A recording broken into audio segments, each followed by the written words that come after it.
Attention, everybody. The views and opinions expressed on this show are not necessarily those of Axe Ministry, Axe Media Group, and or their affiliate and subordinate ministries and or nonprofits.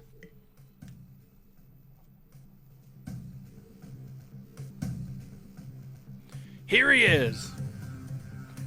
It's that time. Crime Time with Dr. Steve Albrecht. Thanks, Matt. Thanks to producer Jeff as well. Welcome to Crime Time. This is Crime Time episode 55. I'm Dr. Steve Albrecht, joining you from the Axe Media Group studios in Springfield, Missouri. Rainy Springfield, Missouri today, also kind of cold, too. Going to talk about two things today. One, I wrote an article a long time ago for a police magazine called If I Were a Crook. And this article says, here's the stuff that I would do as a former cop if I was actually a bad guy. And these are the easy ways to rip people off, to steal stuff, steal your stuff, and to do it in ways that's kind of clever and interesting. If you want to sort of parallel to this, think about the movie Ocean's 8. If you saw it, it had Sandra Bullock in it and a lot of other cool actresses. And it was a sequel to the mini sequels, Ocean's 11, Ocean's 12, Ocean's 13. It was kind of a prequel, actually. Sandra Bullock and Awkwafina and some other cool actresses. Really fun film. The beginning of that movie is Sandra Bullock, ripping off a major department store and a big hotel in New York City by using some good social engineering techniques. So that's what some of these guys do.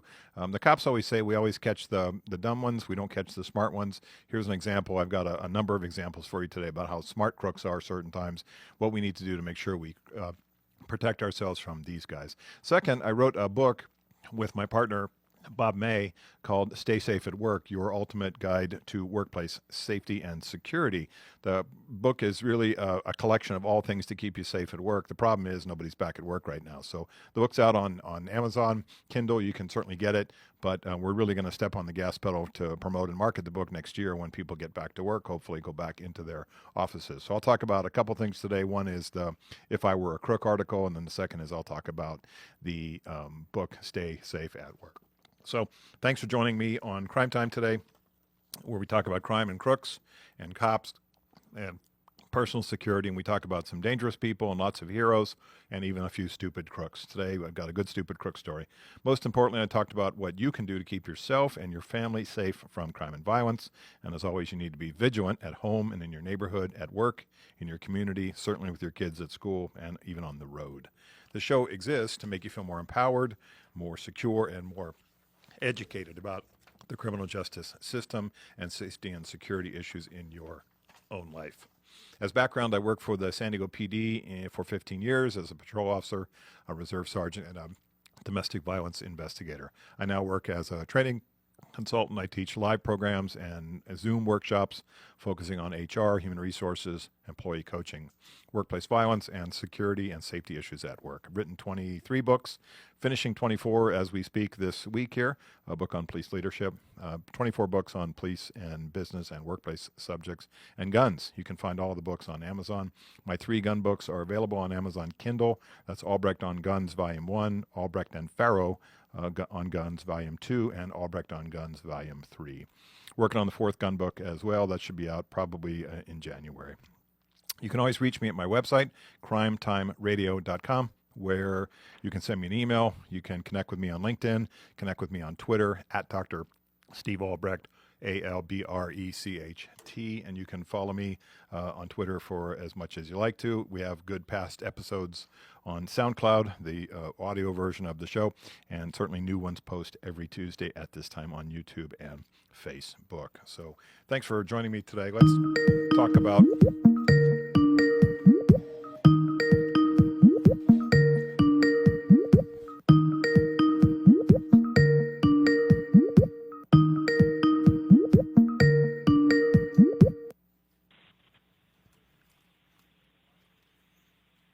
John, is that you? Oh, yeah, it's John Cowling here. Who's this? John, Steve Albrecht. How are you, my friend?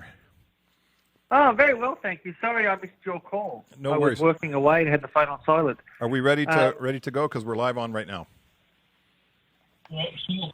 Let me turn on Skype. What application, sorry? Okay. Yeah, we're live right now. So let me give you a little while folks are doing that. Let me give you a little a background on you to everybody while you're getting all set. Is that okay? Yeah, if you want to switch to an application like Skype, I think I'll just say phone. Yeah, you're good the way you are. Just if you're on the phone, it's great with us for Skype. Okay. Okay, stand by, John. Let me give a little introduction here. Our guest today, our surprise guest, I was going to go without him, but he's here and I want to talk to him, so this is great timing and perfect to get John in here. John Cowling, District Security Manager for a large organization in Dubai. He is an expert on international security, international travel, and he's a longtime security manager, originally from Australia. All business is global, and the security business faces challenges overseas that are similar and very different from what we see in the United States. So John has worked as a prison officer in Australia, and he transitioned into the corporate security world. His work has taken him all over the world. He now works and lives with his family in Dubai.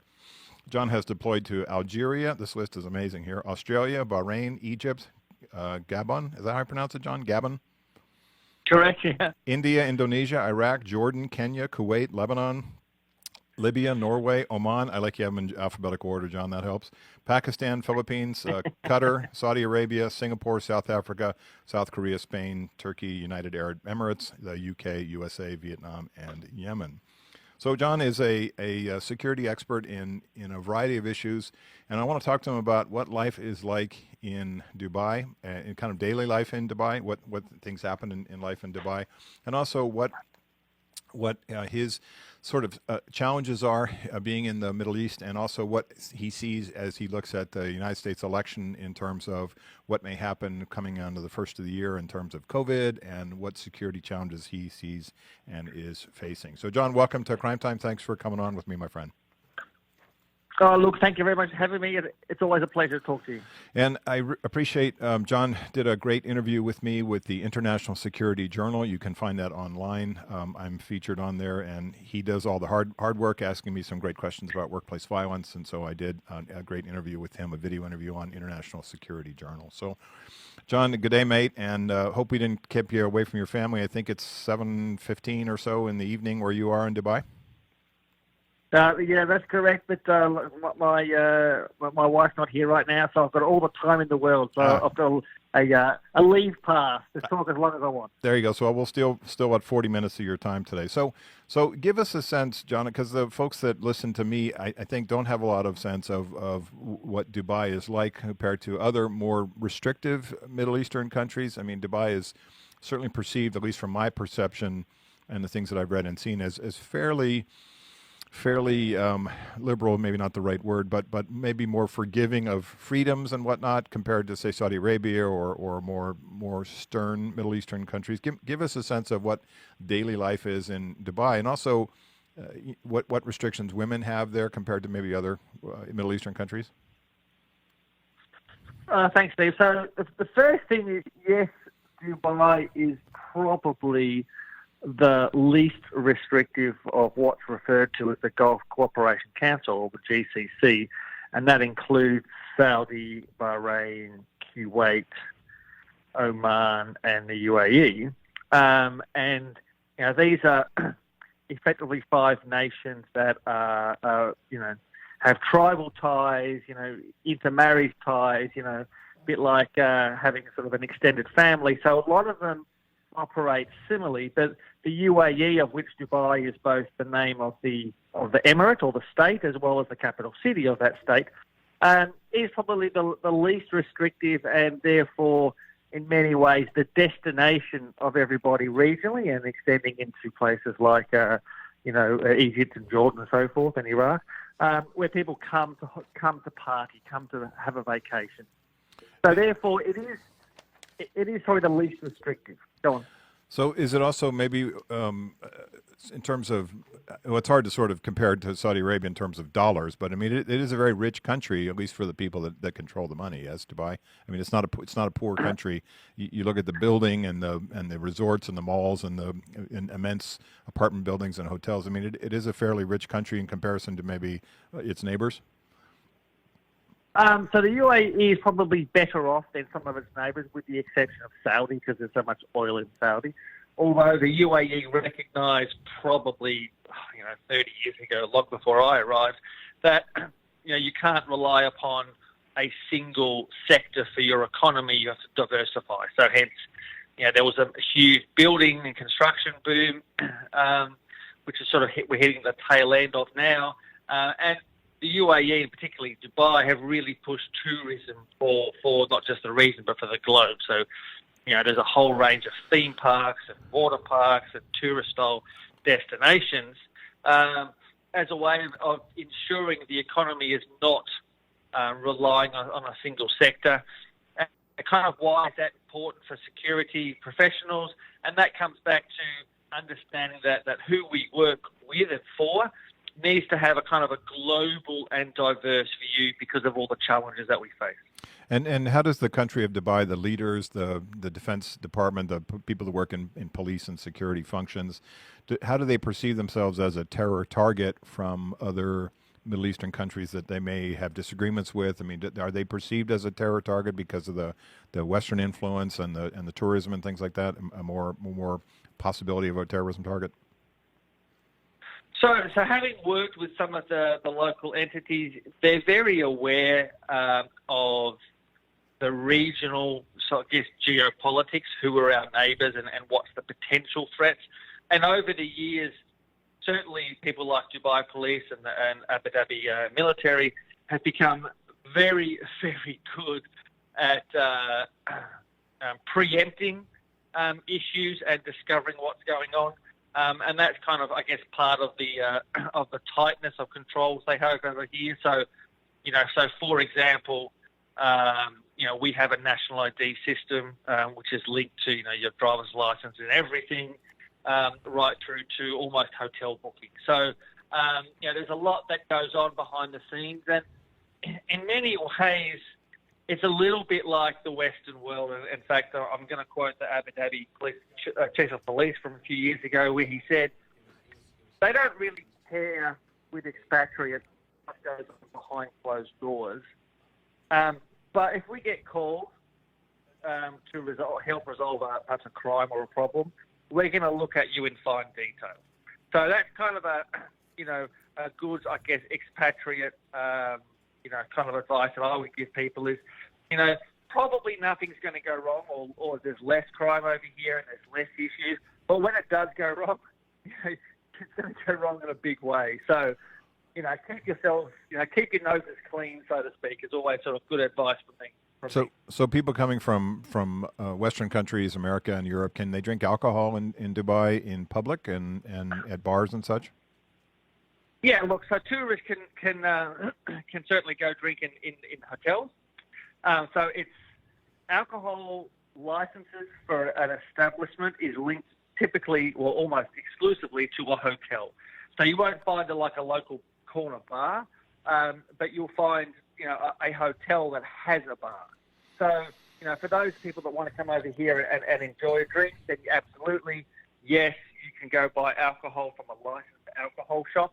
And of course that means you have to register and get effectively an ID card as a liquor license. So there are a few more restrictions than perhaps other parts of the world that we're used to, but it's a fully functioning society with pretty much everything that has to offer. We just realised that roughly 85% of the residents are expatriates, which means at some stage you're going to go home, and hopefully you go home on your terms and not because you've been silly and got in trouble. So if you're an expatriate in Dubai, are there any immigration issues like in certain countries? I think of like Panama, for example. You have to go home to whatever your home is for some span of time, like 30 days. Or is there anything connected to immigration? And that's my first question. And my second question, I hate people that ask compound questions, so I'm going to do it to you anyway, is do they use immigration as one of their primary security tools to say who we allow into the country is critically important? So the first question is do you have to leave as an expatriate from time to time before you can come back? And the second is, how do they use immigration to keep the country safe? So the first question is, you don't have to leave, but you do have to be in country a certain number of days to maintain your residence. There's a lot of people I know who from COVID have had residency in this country, had to find a way to come back about every 6 months to come in for a couple of weeks to maintain their residency, but there's no requirement to go home, so to speak. Although typically people go to their home country once a year or once every couple of years, and in fact, a lot of single expatriates don't go home for a few years because they're taking their holidays somewhere else in the world because they have this adaptability and flexibility to travel. To your second question around immigration, look, there's bearing in mind that 85% or roughly are foreigners, expatriates, and to be a resident as a foreigner here in the UAE, there are certain criteria that you need to follow. So one of them is you need to have a valid reason, which is either basically a tourist, a retiree on a special visa, or you have a job here. And if you don't meet one of those three criteria, then there's no social security network here for the foreigners. That's only for the nationals, for the citizens of the country.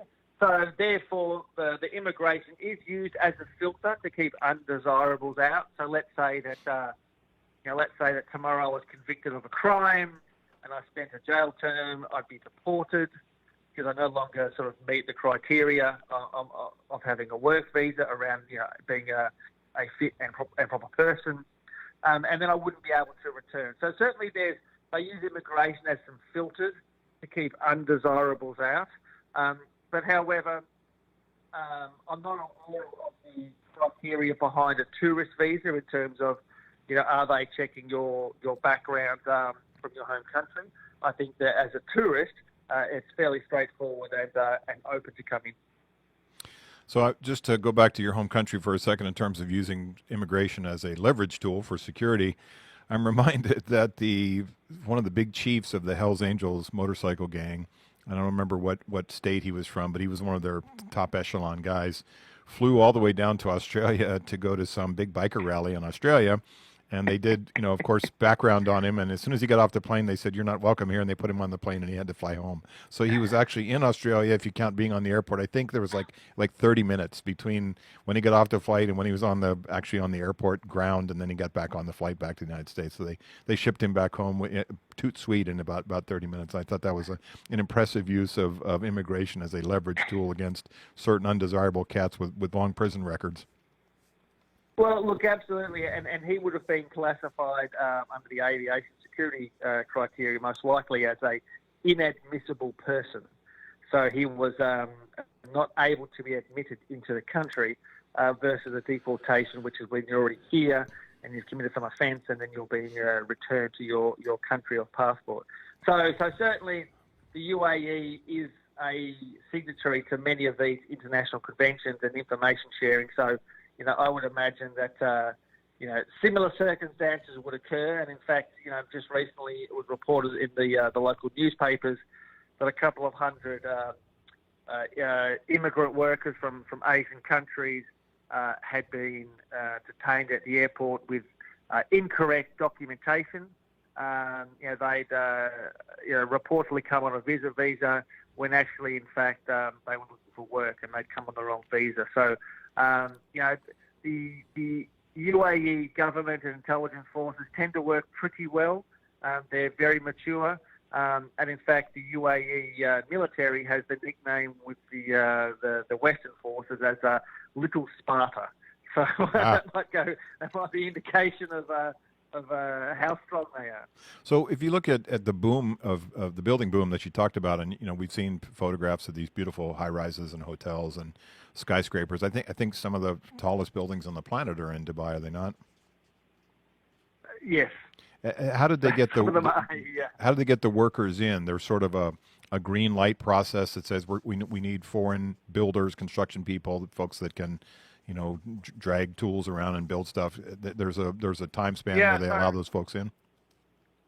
Yeah, so it's with any sort of growth sector, there's going to be some challenges. And one of them, as you rightly said, was how do we bring in literally tens of thousands of workers to build, and that's often where, certainly in the construction sector, and it sort of flows into security. A lot of people get very much pigeonholed into a particular role, whether it be a tradesman or so forth. And it's a bit like having an ant colony with thousands of worker ants who are given a single task: go and do it, come back. So they've done quite well, and the vast majority have come from countries such as India, Pakistan, Philippines, Nepal, those sort of countries where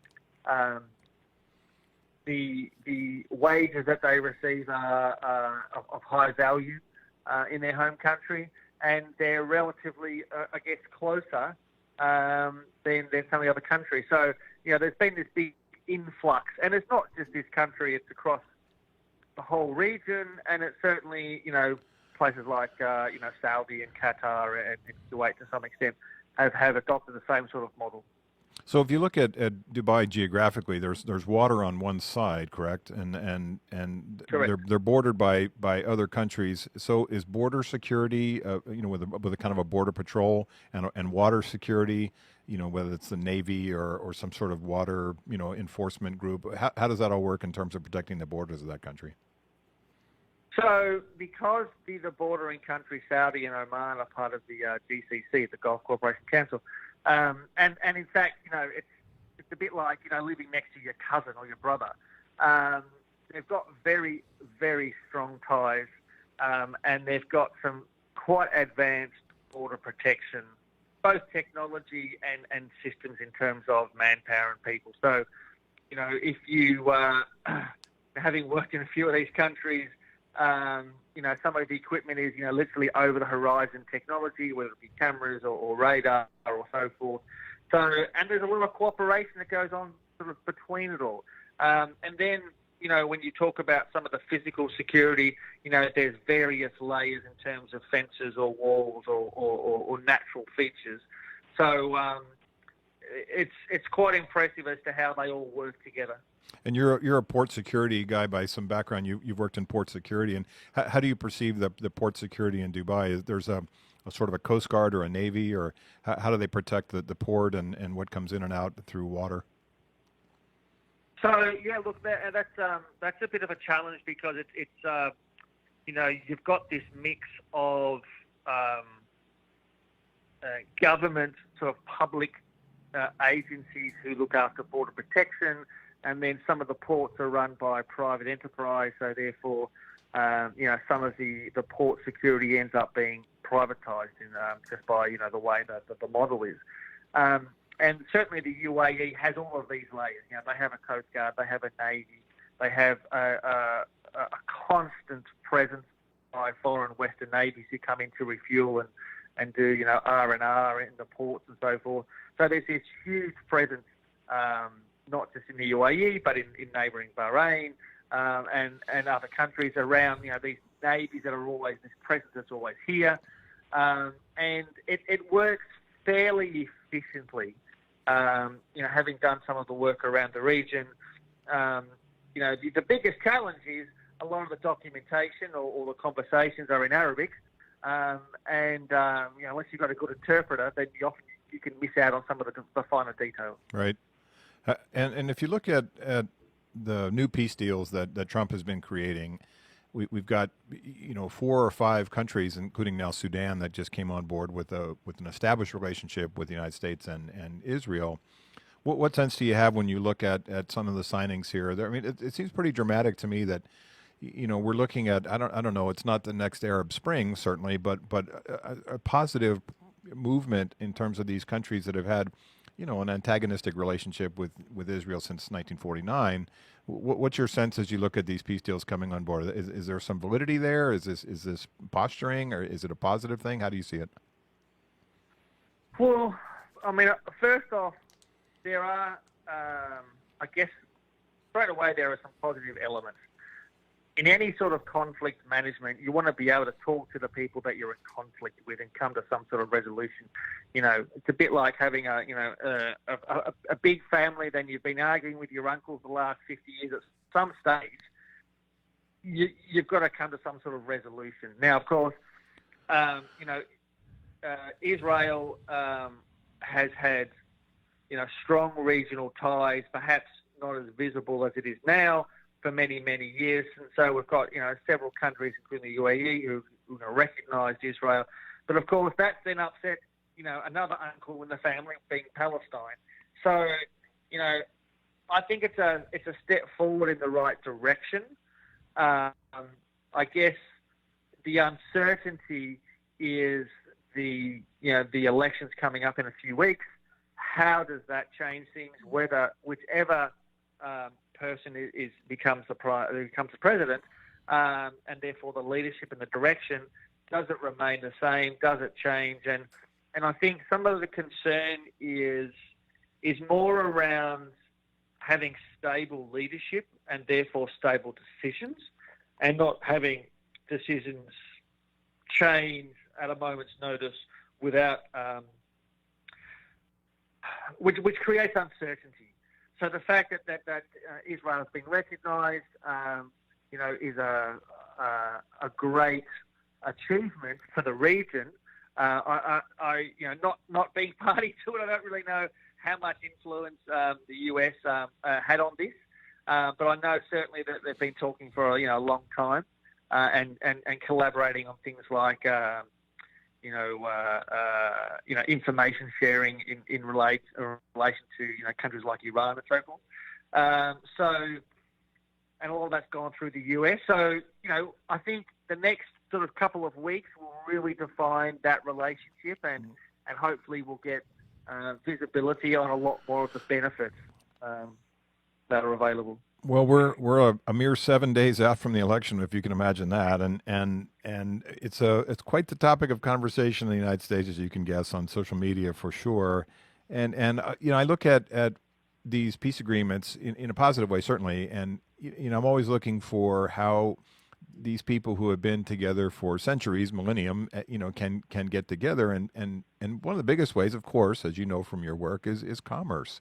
So I see a lot of. I think Trump said he would take Sudan off the state-sponsored terrorist list if they signed this agreement to recognize Israel and create a more of a commerce relationship. And so there's benefits. I mean, in terms of foreign aid that we provide to them, but look at the sort of the business reasons for these decisions. And I think there's some smarter heads in some of these countries that say, look, we don't have to love Israel, but we can certainly do things that benefit us economically. Israel, as is the creator of a lot of patents and a lot of things, electronic technology and things. Really they're the sort of the Silicon Valley of the Mideast in some ways in perspective. It's just really about commerce. And so I look at people complain about China, and I did a lot of work for Boeing back in the old days, and Boeing would send their plans for a wing for a 737.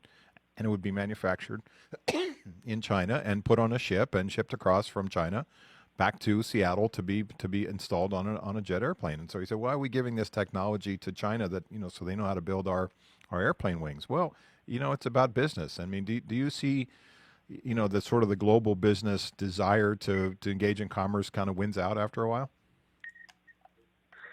Look, yes is the short answer, and I think that commerce is a great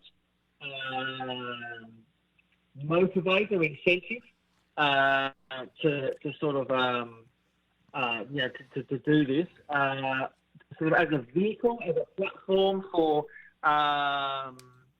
what's the word? For change, I guess, for positive change. I mean, it's interesting because across the water is the big foe Iran, and yet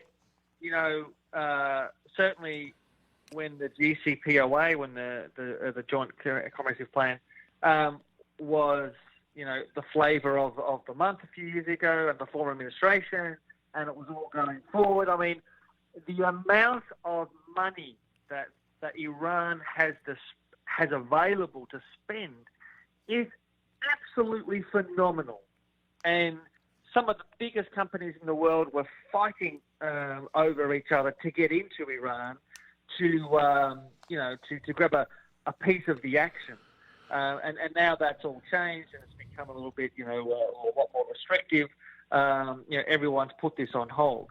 So certainly, commerce is a great incentive, and certainly in this region, rightly or wrongly, and there's a whole bunch of factors around that. Emotions get as the hurdle to overcome. And with the emotions comes the legacy of, like you were saying, the last millennium of the last 1,000 years of, he said, she said, you shot my brother, I shot your brother, and all this kind of, I guess, tribal sort of conflict. And it's not just for this country, Iraq's going through it, Yemen's going through it. Iraq's had armed civil conflict since every 5 to 10 years since 1930. So to get a country like that out of that sort of cycle of violence, which is embedded in the culture, is really difficult. And I think that the fact that the UAE doesn't have that, hasn't had that, and they're in a much, much stronger position to lead the region in terms of positive change. I wanted to talk about your career and where you've been a little bit, but I'm reminded of a book I read after 9/11. It was recommended to me by a terrorism expert. And I don't remember the author, but he was an Arabic scholar, an Arabic man, and the book was called The Arab Mind. Do you know the book? Yeah, I do, yeah. And one of them, he told the story about the horse thief, and there was some reporter was talking to some Arab, tribal leader, and there was somebody that was doing some sort of menial work for him off to the side, and he said, "Who's that guy?" And he said, "Oh, that's the horse thief." And he said, "Why do you call them a horse thief?" And he said, "Well, his family stole horses from my family." And the reporter said, "When was that?" And he said, "About 700 BC or something like that." It was a few years ago, and so he's still referred to as the horse thief, which is I guess you rob one bank, you're a bank robber, right, John? Yeah, look, absolutely, and yeah, that's quite an accurate statement in terms of, and that's something that I always encourage other security professionals to realise, is that when you're working in this region, people will give you a label, and you want to make sure that the label is the label that you want it to be, and not like a horse thief as in somebody else's a label. So that's absolutely apt, and that's just the way the region works. So I worked in Iraq, and I was in Mosul last December, and I met a gentleman who is now a good friend, and his nickname in Arabic is so much more beautiful sounding than the English translation, but the English translation literally means assassin of Daesh fighters. Wow. And this man, is a strong leader and is a strong person in his community and very well respected. And that nickname's probably never going to leave him. And it's not a bad nickname to have either. So if you look at your passport, you probably have a passport that's probably about 5 inches thick because it's got so many pages of places that you've been where it's stamped. A couple of them, yeah. And then you look at this collection. I mean, Norway at one end of the spectrum, and South Korea and Spain. If you look at all the places you've been in your career, and it's fascinating. There's. I mean, I look at myself and I say I thought I was fairly well sort of a gentleman traveler, but not compared to you. Where's your favorite place of these almost 30 places that you've been to? Where's the best place you've ever been to where you say this is paradise? Besides your home in Australia, of course. So it's kind of weird because in different places you get different experiences, and I think it's all based on the people you meet. So a couple of them come to mind. I was in Hudaydah, Yemen, and it was 2012-13. I spent some time down there, and one of those memories was going through a market, watching 3-year-olds wash clothes in the gutter, in the dirty water in the gutter, and you think, well, how do I help this person? The answer is you really can't, because they're one of a million people, and by doing so would put your security detail and everybody else around you at risk. So I think it's the rewarding experiences, and then it's just being baffled by being in Tripoli, Libya, and I went to lunch. I was taken to lunch on the last day by my security team, who were all sort of government, militia, policemen, call them whoever you want. and we're in this seafood restaurant along the Corniche, along the seaside area. And, it's full of policemen, and, it's a typical sort of, every town's got a cafe or a restaurant where all the policemen and law enforcement visit. And this was obviously the restaurant in town. And this guy comes in he's in uniform, and everyone waves, says hello in Arabic, and they all have a bit of a laugh. And I said, oh, who's this guy? Oh, he's one of the detail's brother. And I said, oh, okay, what's his name? So I can say hello, be polite. And they said, Obama. And I said, oh, don't you mean Obama? And everyone laughed and goes, no. And the translator said, no, it's Obama. And I'm like, okay, there's a story behind this. I'll ask it later. So later in the day, when it was more appropriate, I said to Hassan, my translator, can you explain to me why this guy's name's Obama? Because that's a very kind of, contentious name. And he smiled and said, well, you're right, his name is Obama, but he's the head of the bomb squad. So, and it's those sort of experiences that have stuck with me, connecting with people. Right. But in terms of, there's a couple of places that I love going back to. I guess, I love going back to Iraq because the people are so nice. Pakistan, traveling across Pakistan is just memorable because of just there's so many people in India and Pakistan, and it's just a crazy way that the traffic works, but everything's functional. And just meeting people who are genuinely nice, and then of course along the way you meet people who are genuinely not nice. But certainly, I guess other countries, Vietnam was lovely, and Korea was funny because everything was in Korean. There was nothing in English, so leaving the airport and having to navigate across the country was interesting and a challenge. And I'm glad that there's things like Google Translate that you can, very quickly try and work it out. And then, I did some work in the US down in Louisiana, Port Fourchon, and I had the best chicken there in my whole life. So yeah, Cajun food down there, some good Cajun food. So what was? If you look at this list of countries, I can think of some cities that I have been in. I've been in 38 states in the United States to do my work, and I've been in some pretty tough cities. I'm from Baltimore originally. I've been in Cleveland and St. Louis and L.A. and Chicago and Philly and places like that. The only other city, excuse me, that I was actually really ever afraid in my entire life, fearful for my safety, was New Orleans, and that was before Katrina.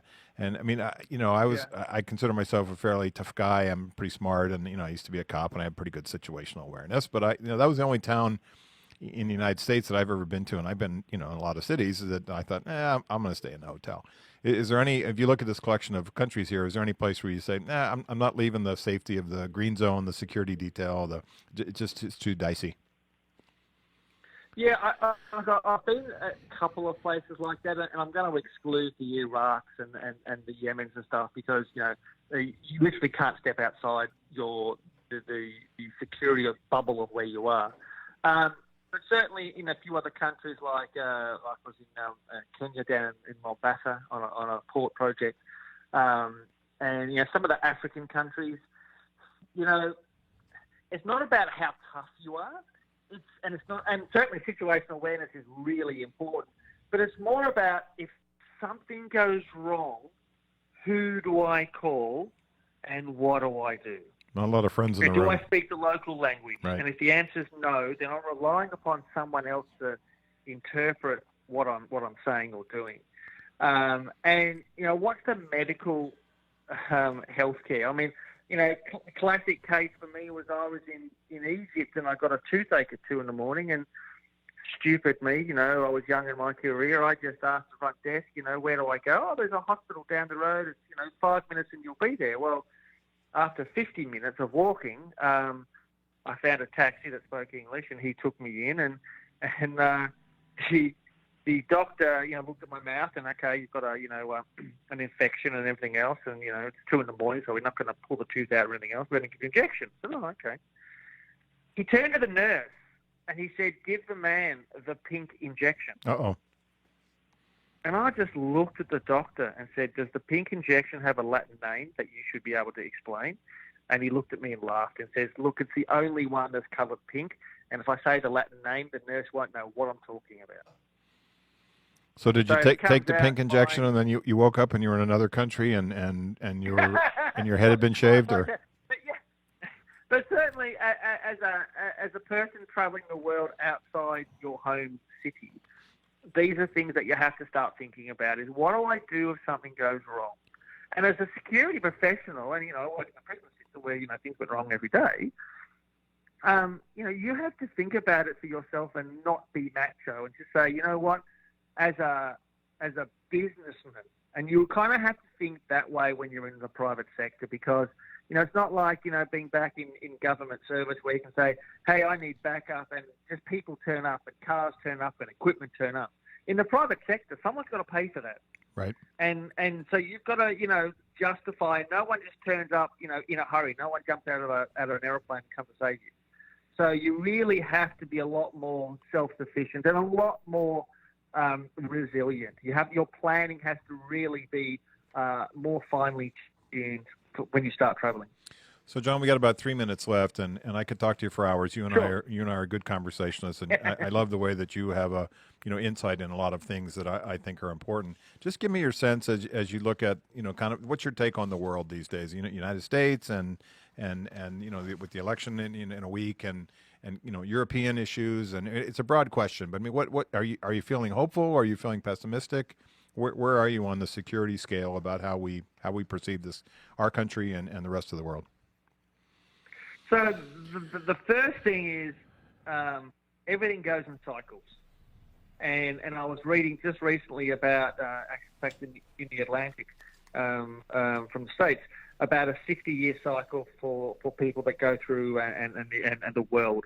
So sometimes I look at the media and I go, oh my goodness gracious, like what is happening in this part of the world?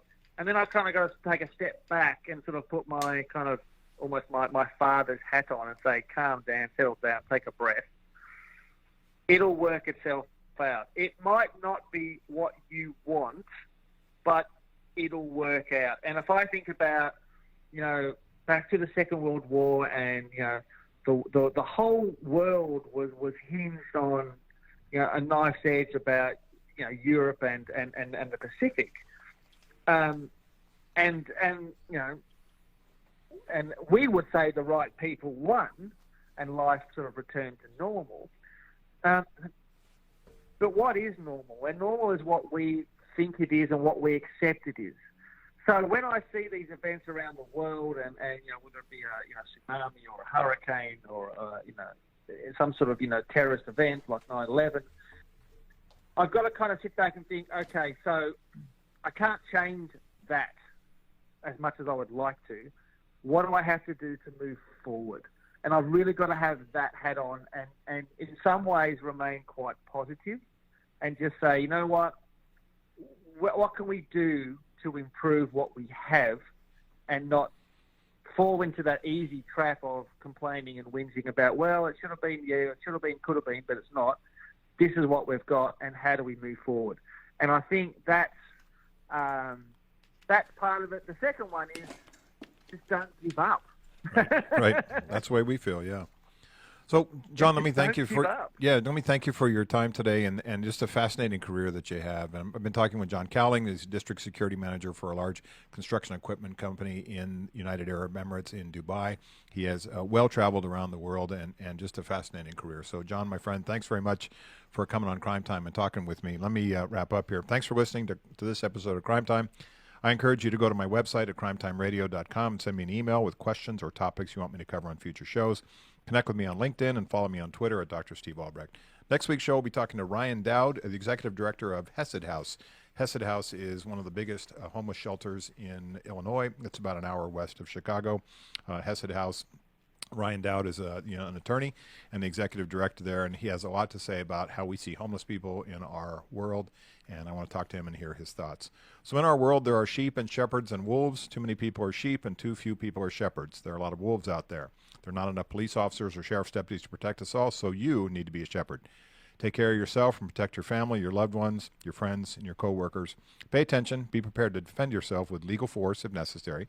Be a good witness for the police if you see a crime. Stay safe and aware and alert at home, at school, and even on the road. Thanks for listening to Crime Time. My thanks to Jim Whining, producer Matt, producer Jeff, and all the good folks at Acts Media Group. I'm Steve Albrecht, and thanks for listening to What I Know is Right.